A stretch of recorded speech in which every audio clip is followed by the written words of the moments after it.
Driving लाइसेन्समा भएको गल्तीलाई सच्याउन मिल्छ कि मिल्दैन? यसको सीधा उत्तर हो मिल्छ। तरमा के पर्छ त? अब तरमा के पर्छ भन्ने कुरा हेरौँ है। ड्राइभिङ लाइसेन्समा हाम्रो कस्तो खालको डेटा हुन्छ भन्दाखेरि ड्राइभिङ लाइसेन्समा हाम्रो एउटा जैविक विवरण हुन्छ, एउटा वैयक्तिक विवरण हुन्छ, इङ्ग्लिसमा चाहिँ एउटा डेमोग्राफिक डेटा हुन्छ, एउटा चाहिँ बायोमेट्रिक डेटा हुन्छ। बायोमेट्रिक डेटा भनेको त्यहाँ प्रयोग हुने हाम्रो फोटो भन्ने बुझौँ अहिले ड्राइभिङ लाइसेन्समा, स्पेसली फोटो। राष्ट्रिय परिचय पत्रतिर जाने हो भने त त्यहाँ इरिसहरू हुन्छ, फोटोहरू हुने भयो, थम्बप्रिन्टहरू हुन्छ। ड्राइभिङ लाइसेन्समा त थम्बप्रिन्टहरू त दिया हुँदैन, हामीले फोटो हुन्छ त फोटोलाई चाहिँ बायोमेट्रिक इन्फर्मेसन भनिन्छ। अनि अरू इन्फर्मेसनलाई चाहिँ डेमोग्राफिक इन्फर्मेसन भनिन्छ। डेमोग्राफिक भनेको वैयक्तिक इन्फर्मेसन, जो भनेको मेरो नाम, मेरो थर, मेरो बुबाको नाम, मेरो हजुरबुवाको नाम, मेरो आमाको नाम, मेरो स्पाउसको नाम, मेरो जन्ममिति, मेरो स्थायी ठेगाना, मेरो अस्थायी ठेगाना, यो चीजहरू भनेको डेमोग्राफिक डेटा हो। यो हरेक चीजमा काम लाग्ने चीज है हजुरको लागि। अनि ड्राइभिङ लाइसेन्समा चाहिँ के हो भन्दाखेरि बायोमेट्रिक डेटा चाहिँ हामीले परिवर्तन गर्न सक्दैनौँ। अब जस्तै साथीहरूले भन्नुभएको थियो, एकजनाले सर ड्राइभिङ लाइसेन्सको फोटो चेन्ज गर्नु पर्यो भन्नुभएको थियो, अनि अर्को साथीले कमेन्टमा आएर प्रोफाइल पिक्चर हो र भन्नुभएको थियो। त्यस्तै जै गरी प्रोफाइल पिक्चर होइन। द्याट्स वाइ तपाईको फोटो चाहिँ ड्राइभिङ लाइसेन्सबाट चेन्ज गर्नु मिल्दैन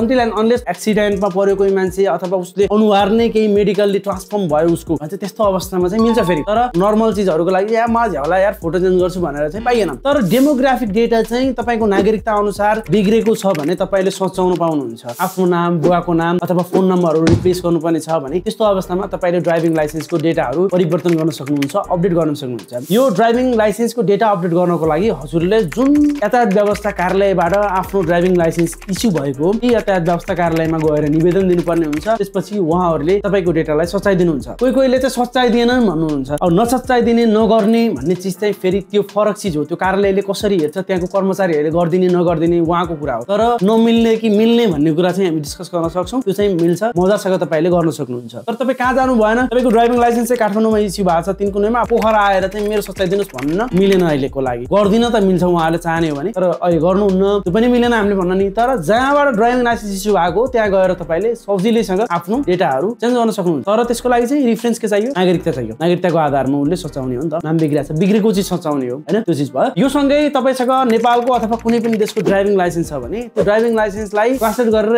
इन्टरनेसनल ड्राइभिङ परमिट बनाएर संसारको 150 वटा भन्दा बढी देशमा गाडी चलाउन मिल्छ। ड्राइभिङ लाइसेन्स, इन्टरनेसनल ड्राइभिङ परमिटको विषयमा हामीले डिजिटल सोलुसन युट्युब च्यानलमा भिडियो राखेका छौँ। तपाईँले अवश्य पनि त्यहाँ गएर यसको बारेमा ज्ञान हासिल गर्नु होला। रविन पौडेल चाहन्छु। नमस्ते।